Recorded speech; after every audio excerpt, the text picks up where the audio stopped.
Laptopurile au devenit pentru cei mai mulți dintre noi o unealtă indispensabilă vieții. Acest ghid te va ajuta să cumperi cel mai potrivit laptop pentru tine sau să rămâi cu cel actual, fie că lucrezi pe el sau îl folosești pentru recreație. Iată ce trebuie să faci. 1. Stabilește scopul utilizării. Cu alte cuvinte, ce dorești să faci? Activități de zi cu zi, precum navigarea pe internet, vizualizarea de imagini, editarea de documente sau școala online. Programare, jocuri sau editare foto-video. Fiecare din aceste categorii necesită o performanță minimă a laptopului, care influențează direct prețul. 2. Stabilește bugetul. Câți bani ești dispus să scoți din buzunar și câți ani intenționezi să îl folosești. Poți lua un model mai ieftin care să te satisfacă 2 ani până iese din garanție sau unul mai performant pe care să-l folosești chiar și 10 ani. Pentru cele 4 categorii de utilizare ar trebui să aloci următoarele bugete. Pentru activitățile de zi cu zi, îți recomand să aloci un buget de până la 2000 de lei. Pentru programare, ai nevoie de cel puțin 2000 de lei. Pentru jocuri, ai nevoie de cel puțin 3000 de lei. Iar pentru editare foto-video, cel puțin 4000 de lei. Dar este prețul un indicator suficient pentru a alege un produs? Nici vorbă. Iată cele 8 caracteristici la care trebuie să te uiți. 1. Procesorul. Este creierul laptopului, componenta care îi definește nivelul de performanță. Cei 2 mari producători, Intel și AMD, au următoarele serii de procesoare. Pentium și Celeron sunt cele mai modeste procesoare de la Intel, urmate de Core i3, i5, i7 și cel mai performant i9. Procesoarele AMD Ryzen 3, Ryzen 5, Ryzen 7 și Ryzen 9 sunt relativ echivalente cu i3, i5, i7 și i9. E bine de știut că la fiecare 1-2 ani apare o generație nouă, care de obicei este mai performantă și mai eficientă energetic decât generația precedentă. De exemplu, Intel a lansat generația 11 de procesoare în 2020 și urmează să lanseze generația 12 în curând în 2022.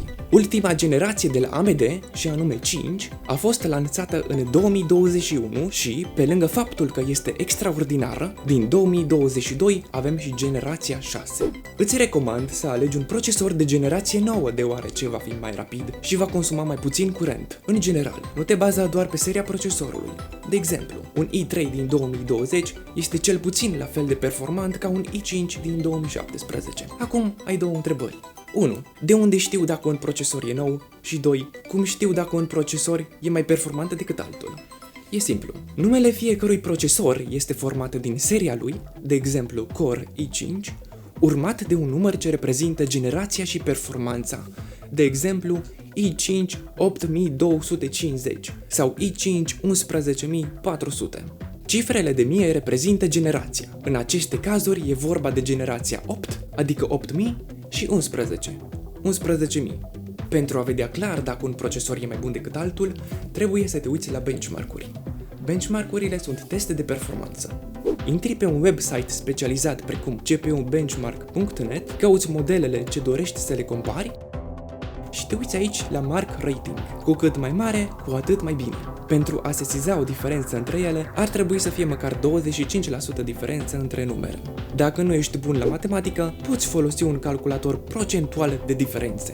Pui cele 2 valori aici și îți calculează el diferența. Am pus linkul site-ului în descriere. 2. Memoria RAM. În 2021 îți recomand minim 8 GB RAM, pentru ca laptopul tău să nu încetinească sau să se blocheze. Cu cât ai mai mulți RAM, cu atât poți deschide mai multe aplicații și pagini de browser deodată. Placa video. Placa grafică este responsabilă de procesarea tuturor imaginilor pe care le vezi. Multe laptopuri au o placă video integrată în procesor care e suficientă pentru utilizarea de zi cu zi. Pentru jocuri și editare foto-video, ai nevoie de o placă video dedicată. Nvidia și AMD sunt mari producători de plăci grafice, ale căror performanțe le compari tot prin benchmark-uri. De exemplu, pe site-ul gpu.userbenchmark.com, dar și pe YouTube, căutând cum merge jocul tău preferat cu acea placă video. 4. Mediul și capacitatea de stocare. Este foarte important ca laptopul tău să aibă SSD pentru a merge bine, nu HDD. Pe el va fi stocat sistemul de operare, adică Windows-ul, aplicațiile și eventual pozele și documentele tale. Iar acum mă întrebi, de ce să instalez Windows-ul neapărat pe SSD dacă am ales deja un procesor performant? Care e diferența între HDD și SSD în primul rând? Ei bine, HDD vine de la hard disk, deci un disc care se învârte ca un CD. Pentru a citi informația de pe el, discul trebuie să se învârtă fizic. Orice program, mai ales sistemul de operare, folosește, mai ales când se încarcă, sute și sute de mii de fișiere mici stocate pe disc. Degeaba procesorul tău poate face 6 miliarde de operații pe secundă dacă hard discul se învârte doar de 5400 de ori pe minut, eventual 7200. Este mult încetinit de hard disk, ca și cum ai merge cu o mașină de Formula 1 pe un drum cu grupi. SSD vine de la Solid State Drive, care în interiorul lui nu are părți mecanice mobile, asemenea unui stick. Astfel, informația de pe el se citește de 100 de ori mai rapid și laptopul va merge fluid. Există două tipuri de SSD-uri, SATA și NVMe. SSD-urile NVMe sunt considerabil mai rapide, însă nu sunt necesare decât pentru pretențioși. Evident, este esențială și capacitatea pe care o ai. Multe laptopuri de buget vin cu un SSD de 128 de GB. Pentru unii e suficient, însă alții au nevoie de terabytes. Dacă ai nevoie de mult spațiu și vrei să economisești niște bani, caută un laptop cu un SSD mic pe care să instalezi sistemul de operare și programele și cu un HDD mare pentru fișierele personale. Doar ceul trebuie să fie pe SSD. 5. Ecranul. Oricât de performant ar fi laptopul tău, trebuie să vezi clar și frumos imaginea pe monitor.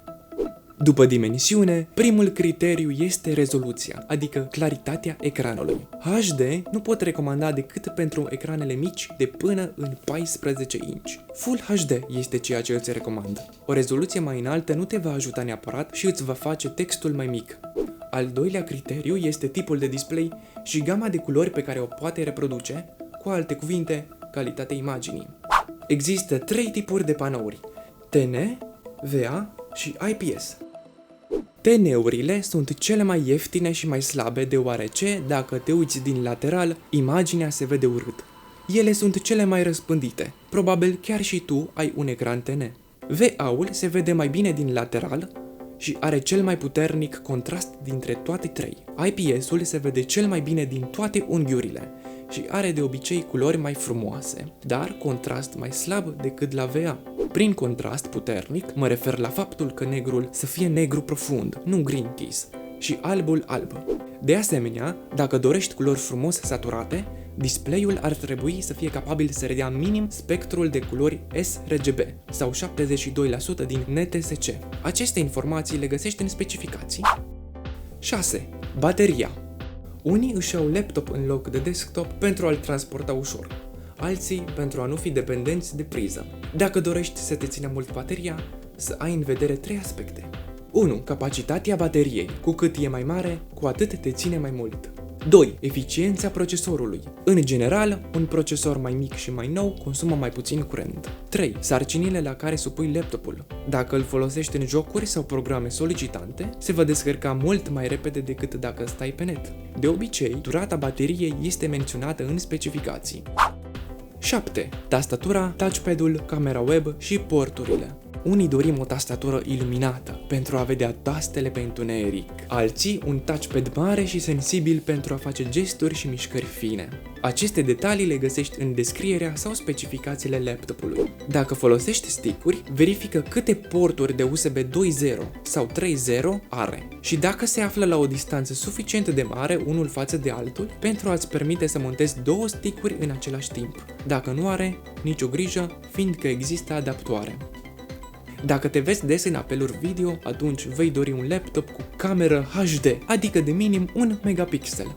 De asemenea, poate dorești să folosești CD-uri. Din păcate, majoritatea PC-urilor nu mai vin cu CD reader-uri, însă poți să îți cumperi un cititor de DVD-uri extern. 8. Sistemul de operare. În final, poate dorești un laptop care vine cu Windows preinstalat, pentru a nu-l cumpăra sau pirata separat. E bine de știut că un laptop cu Windows preinstalat va costa cu câteva sute de lei mai mult. Trebuie să știi că pe lângă Windows mai există 2 mari sisteme de operare, Linux și Mac OS. Linux este gratuit și mai rapid decât Windows, dar există mai puține aplicații pentru el. macOS vei găsi exclusiv în produsele Apple și este cel mai performant sistem de operare din lume, sau cel puțin așa spun ei. Windows-ul este un sistem de operare mai prost, dar a ajuns să fie cel mai folosit pentru funcționalitățile și diversitatea de aplicații disponibile. 9. Brandul. Stai, am spus 8 caracteristici. Brandul nu contează așa mult, decât dacă e vorba de Apple. Componentele din interior sunt aceleași și diferă în principiu doar carcasa și sigla de pe ea. Bun, ai înțeles mai mult sau mai puțin toate aceste criterii.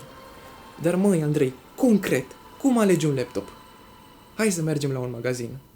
Eu acum am intrat pe Altex, dar tu să cauți la cel puțin 3 magazine pentru a găsi modelul potrivit pentru tine la cel mai bun preț. Aici ai o listă cu câteva magazine pe care te rog să o completezi și tu în comentarii. Spune-ne și dacă ai ceva bun sau rău despre vreunul dintre ele. De exemplu, în Cluj-Napoca mai recomand Intent, pe care l-am menționat în descrierea videoclipului și am să fac la fel și cu magazinele pe care mi le recomanzi tu. Ne întoarcem pe site, unde te duci la secțiunea de laptopuri. Le sortezi după preț și apoi le filtrezi după nevoile tale. Pentru că fiecare persoană care se uită la videoclipurile mele e importantă pentru mine, voi face câte o căutare pentru fiecare categorie. Dacă vrei, poți sări la capitolele care te interesează, apoi la final, la ultimul sfat. Activitățile de zi cu zi.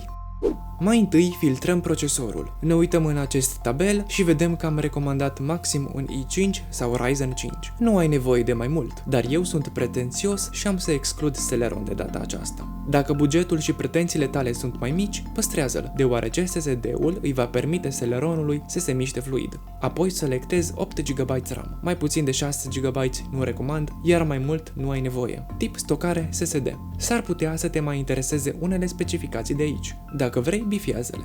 Eu voi mai alege rezoluția ecranului, Full HD. Iată, cel mai ieftin e acest Lenovo cu Ryzen 3. E micuț și are un SSD suficient. Vedem că are un ecran standard TN și un SSD NVMe, ceea ce e super la prețul ăsta, fiindcă iar ajunge și un SSD SATA simplu. Bateria ține foarte bine pe hârtie. Te uiți și la poze și vezi cum arată și la porturi. Se pare că are un singur port USB 2.0 și două porturi USB 3.2 Type A Gen 1. Ce e aia? Căutăm pe Google și vedem că e tot o variantă de USB 3.0, deci pot băga stick-uri normale. Iată altă ciudățenie în specificații. De ce scrie la memoria RAM de 2 ori 4 GB? În titlu scrie 8. E 4 sau 8? Ei bine, aici sunt două plăcuțe de câte 4 GB fiecare, deci 8 în total. E perfect normal așa ceva. Hai să vedem și următorul laptop. E la fel, doar că are i3 în loc de Ryzen 3. Hai să le comparăm. Dăm copy-paste la numele fiecăruia, site-ul de benchmark-uri pe care l-am pus în descriere le găsește imediat și observăm că i3-ul e considerabil mai bun decât Ryzen 3-ul acesta. Dacă vrei să fii precis, poți folosi un calculator procentual de diferență. Diferența de preț e mică, deci până acum aleg laptopul Asus. i3 este ok, dar dacă doresc mai multă viteză sau să lucrez cu documente mari, atunci am nevoie de mai multă putere. Am găsit un Lenovo cu Ryzen 5, care e de 2 ori mai performantă decât primul Lenovo cu Ryzen 3, iar diferența de preț nu e deloc dublă. Așadar, aleg laptopul cu Ryzen 5 în bugetul de 2000 de lei, chiar dacă poate aș fi mulțumit și cu un i3, însă camera web e varză. Pot să-mi iau o cameră web separată sau pot căuta alt laptop. În ambele variante îmi voi depăși bugetul cu vreo 200 de lei, dar pentru mine merită. Programare. Dacă ești informatician, ai nevoie de un laptop care să-ți compileze rapid programele, să țină mult bateria dacă merge la facultate și probabil dorești și tastatură iluminată. Ca procesor vei alege așadar minim i5 sau Ryzen 5, poate chiar i7 sau Ryzen 7. Minim 8 GB de RAM și îți recomand chiar și 16 dacă vei avea deschise mai multe proiecte deodată. SSD-ul este obligatoriu și îți recomand să fie chiar NVMe, vei simți diferența. Ca sistem de operare poți alege liniștit Linux sau chiar macOS, dacă îți permite buzunarul. În rest, de aici mai poți bifa eventual o placă video dedicată, dacă la facultate vei face programare pe placa grafică. După ce am selectat aceste filtre, se pare că prețurile încep de la 2000 de lei. Mai departe te las pe tine să alegi, fiindcă sigur știi despre ce e vorba. Și acum un mesaj pentru părinții care vor să le ia un laptop copiilor. La ce informatică se face în liceu, elevilor le ajunge chiar și un laptop cu Intel Celeron. Nici vorbă de i7. Nu au nevoie de mai mult, fiindcă ei trebuie să învețe să gândească cu mintea, laptopul utilizându-l numai pentru programe aritmetice simple. Evident, pentru apeluri video, nu uita să alegi un laptop cu cameră HD. Gaming. Un laptop bun la jocuri e scump, dar frumos. Pe departe, cea mai importantă componentă este placa video, apoi procesorul. Însă depinde și de joc. Unele jocuri folosesc mai mult CPU, altele GPU. Unele necesită multă memorie RAM, iar în general 8 GB este recomandarea minimă. Ideal e 16. Desigur, ai nevoie de un hard disk sau SSD încăpător pentru toate jocurile tale. Pe un SSD ți se vor încărca mai rapid jocurile, însă e mai scump decât un hard disk. În gaming este foarte important și monitorul. E recomandat unul mare, cu rată de refresh înaltă și cu un timp de răspuns mic. Ce este rata de refresh? Este frecvența, măsurată în herți, sau pentru tine FPS, care spune câte imagini pe secundă poate reda ecranul. Ecranele obișnuite redau 60 de cadre pe secundă. Probabil vei fi mulțumit cu 60, dar dacă vrei să răspunzi eficient în jocurile de mare viteză, precum Counter-Strike sau Need for Speed, vei dori un ecran de 120 de Hz sau mai rapid. Desigur, pentru a vedea în 120 de Hz, laptopul tău trebuie să fie capabil să proceseze jocul în minim 120 de FPS-uri. Deci o performanță și preț dublu. Dacă nu ai un buget de 6.000 de lei, rămâi la un laptop de jocuri simplu. Timpul de răspuns îți spune cât de rapid își schimbă pixelii culoarea. Un timp de răspuns mic înseamnă că mișcările pe care le dai din mouse și tastatură se văd instant și clar pe ecran. Un timp de răspuns lent va face să apară un efect de motion blur sau ghosting. Ideal e ca timpul de răspuns să fie 1 milisecundă, maxim 5. Însă depinde și de jocurile pe care le joci. Nu în ultimul rând, dacă te joci pe întuneric, vei dori o tastatură iluminată. Dacă e Full RGB sau o culoare simplă, ține de preferințele tale. Bun, și acum să alegem concret niște modele. În primul rând, dorim o placă video dedicată. Apoi, în funcție de cerințele jocurilor pe care vrem să le jucăm, vom alege modelele de GPU și CPU minime necesare. Din păcate, acest filtru de la Altex nu ne ajută, deci ne vom uita direct în descriere. Ca procesor ne trebuie minim un i5 sau Ryzen 5 și RAM minim 8. Eu mai bifez și tastatură iluminată. Hai să-l vedem pe cel mai ieftin. i5 generația 10. E bun fiindcă e quad-core, iar placa video GTX 1650 îmi permite să mă joc la setări medii în 60 FPS-uri în Full HD majoritatea jocurilor lansate. Dar SSD-ul de 256 de GB îmi permite să pun doar 1-2 jocuri mari pe el. Mai bine îmi dădea un SSD mai lent, dar mai mare la prețul acesta. Să trecem la următorul laptop. Acesta are GeForce MX 330. Ce-o fi asta? Hai să căutăm niște benchmark-uri. Aici vedem clar că diferența de performanță este gigantică. Pentru CSGO e suficientă, însă tocmai am găsit o altă variantă mai ieftină și de 2 ori mai bună. Dar să zicem că doresc un laptop pe care să meargă GTA 5 pe maxim în 120 de FPS-uri. Cum aleg placa video mai exact? Aici e mai dificil cu denumirile. Primele 2 cifre reprezintă seria de performanță sau generația, care în 2021 poate fi 16, 20 sau 30. Cu cât mai mare, cu atât mai nouă și mai bună. A treia și a patra cifră reprezintă performanța. La Nvidia începe de obicei de la 5 și ajunge maxim la 9. Deci o placă video Nvidia din seria 3000 este mai performantă decât una din seria 2000. Însă sunt și excepții. De exemplu, RTX 2080 este mult mai bună decât RTX 3050. La 3050 generația e mai mare cu 1, dar cifra zecilor e mai mică cu 3.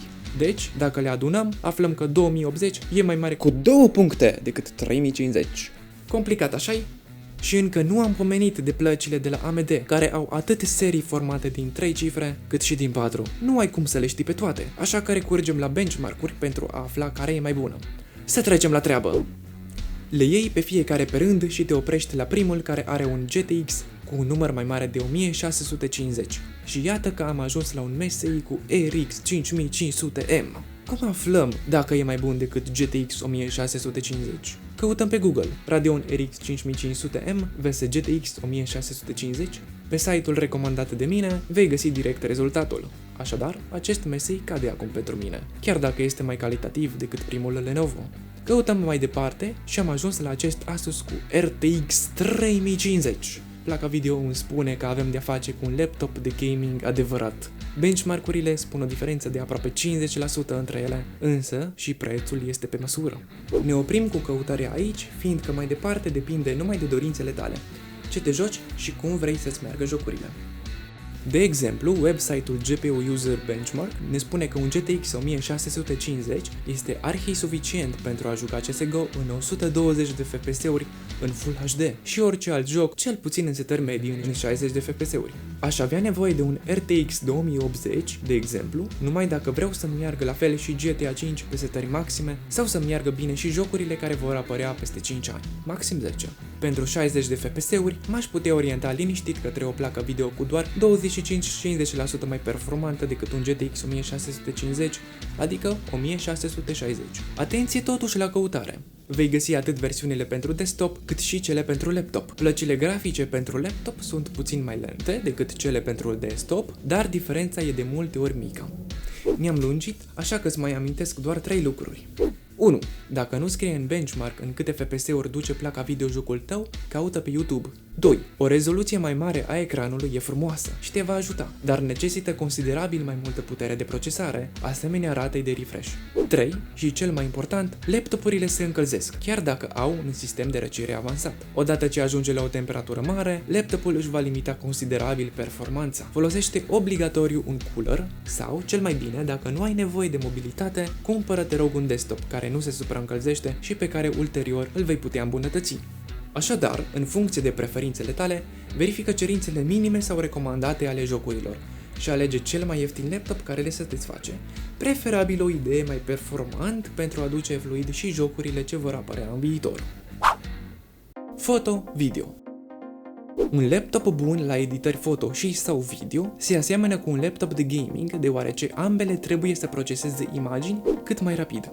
Aici, cea mai importantă componentă este procesorul, care ar trebui să fie minim un i5 sau Ryzen 5. Dacă editezi video în 4K, atunci ai nevoie de i7 sau Ryzen 7. Placa video este și ea importantă, mai ales în editarea video, fiindcă poate fi folosită de software ca accelerator grafic și să randeze de 2 sau 10 ori mai multe FPS-uri decât procesorul. Aici trebuie să verifici specificațiile programului în care editezi, pentru ce componente e optimizat. Dacă editezi sute de poze în Lightroom sau videoclipuri mai lungi de o jumătate de oră în Full HD sau videoclipuri 4K, atunci 8 GB de RAM nu îți vor ajunge. Ai nevoie de 16 GB pentru foto sau video Full HD și 32 de GB pentru video 4K.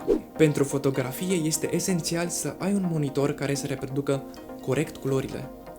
Standardul de culoare pentru web este sRGB, iar pentru printarea de fotografie, Adobe RGB.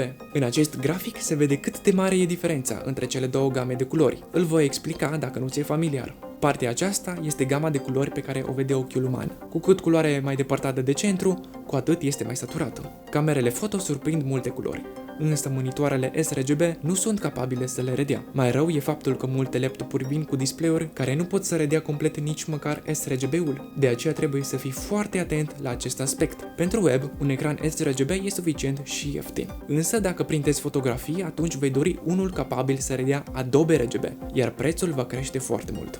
Dacă editezi pozele pe un ecran sRGB, la imprimantă vor ieși alte culori decât ți-ai fi dorit. La capitolul ecran mai menționez că o rezoluție mai mare de Full HD te va ajuta să vezi mai multe detalii fără să-ți afecteze performanța. În final, laptopul are nevoie de mult spațiu de stocare pentru toate pozele și filmările tale. 1 TB este minimul absolut, însă dacă folosești hard disk-uri externe, îți vor ajunge și 500 de GB. Pentru a economisi niște bani, poți lua un laptop cu SSD mic doar pentru sistemul de operare, iar pozele să le pui pe hard disk, chiar dacă ți se vor încărca mai încet. Hai să căutăm niște modele! Ca procesor voi bifa doar i7 și Ryzen 7, fiindcă sunt mai pretențios, dar nu vreau să dau nici 10.000 de lei pe un i9. Ca placă video aleg una dedicată, dar nu mă interesează prea mult modelul. Ca rezoluție mi-ar plăcea 2K, dar nu bifez acum. Memorie RAM îmi trebuie minim 12 GB, iar la capacitatea de stocare nu bifez nimic, fiindcă presupun că mi-au separat harduri externe. Se pare că cel mai ieftin laptop care îmi satisface nevoile de performanță costă aproape 4.000 de lei. Mă uit apoi la display. Nu scrie ce gamă de culori reproduce, dar văd că e IPS, ceea ce e grozav, deci presupun că are culori frumoase. Însă dacă sunt profesionist, îmi voi calibra ecranul pentru a mă asigura că reproduce culorile corect, nu frumos. Mai căutăm altul? Mie îmi place, dar poate tu vrei un procesor mai bun. Acesta are i7, iar pentru comparație, vom folosi acest site. Interesant, Ryzen 7 este net superior i7-ului din generația 10 și mai ieftin. Al treilea laptop are un i7 din generația 11. Oare îl bate și pe acesta? Absolut! Am luat la rând fiecare laptop și toate erau mai slabe decât primul Lenovo. Până am ajuns la acest Asus care are același procesor, dar placă video net superioară. Merită totuși 1000 de lei în plus. Ca și calitate, Asus e peste Lenovo. Însă 1000 de lei în plus pentru placa video vor face o diferență mică sau imensă doar dacă programul de editare pe care îl folosesc știe să folosească GTX-ul la valoarea lui maximă. În concluzie, dacă ești profesionist, alege cea mai performantă variantă pentru tine. Dacă nu ești și ai un buget limitat, atunci alege-o pe cea mai ieftină, care îți satisface nevoile. Poți merge pe un i5 sau Ryzen 5 în acest caz. Însă nu uita că laptopurile se încălzesc tare și trebuie să le asigure o ventilație corespunzătoare. Dacă nu ai nevoie neapărat de mobilitate, te încurajez să alegi un desktop, care nu se supraîncălzește și pe care ulterior îl vei putea îmbunătăți. Iată, am parcurs cele 4 categorii de utilizare și totuși tu mai ai câteva întrebări. Ai văzut Ultrabook-uri, MacBook-uri și laptopuri 2 în 1. Ce sunt acelea? Hai să vedem rapid. Ultrabook-urile sunt laptopuri normale, doar că mai subțiri, mai ușoare, mai economice și uneori mai scumpe. Sunt ideale dacă le transporti mult cu tine și nu ai nevoie de cea mai mare performanță. MacBook-urile sunt laptopurile produse de Apple, deci frumoase, mici, ușoare, foarte scumpe și mediocre ca specificații hardware, însă au un sistem de operare care le face să meargă mult mai bine decât un laptop cu Windows. Începând cu 2020, Apple nu mai folosește procesoare Intel, ci și-a construit propriile procesoare M1, care sunt mult mai bune pentru MacBook-uri. Un MacBook are toate componentele de înaltă calitate și un sistem de operare diferit de Windows, deci să ții cont de asta. Nu sunt potrivite pentru gaming, ci pentru restul categoriilor prezentate anterior. Un laptop 2 în 1 este laptop și tabletă în același timp, adică are touchscreen și tastatură rabatabilă sau chiar detașabilă. Sunt mici, subțiri și ușoare, însă nu la fel de performante ca un laptop normal și deci nu sunt potrivite pentru gaming sau editări foto-video. Da. În încheiere vreau să-ți spun că vei găsi oferte mai bune de laptopuri dacă vei căuta la mai multe magazine. Nu uita că prețurile fluctuează de la o săptămână la alta. Sper că ceea ce ți-am prezentat a fost suficient pentru a găsi laptopul ideal și te încurajez să compari performanța laptopului tău actual cu noul laptop pe care vei pune ochii. Dacă laptopul actual merge încet din cauza hard diskului, atunci pune-i un SSD și pentru doar 300 de lei va merge de 200 de ori mai bine. Nu uita, reduceri sunt tot timpul, nu doar de Black Friday, iar banii tăi nu cresc în copaci, însă timpul tău este mult mai valoros decât banii, deci decide înțelept cu privire la alegerea laptopului. Te salut și ne vedem în episodul următor. Dacă ai aflat ceva util, te rog să distribui videoclipul. Mă ajută foarte mult și îi va ajuta și pe alții. Mulțumesc!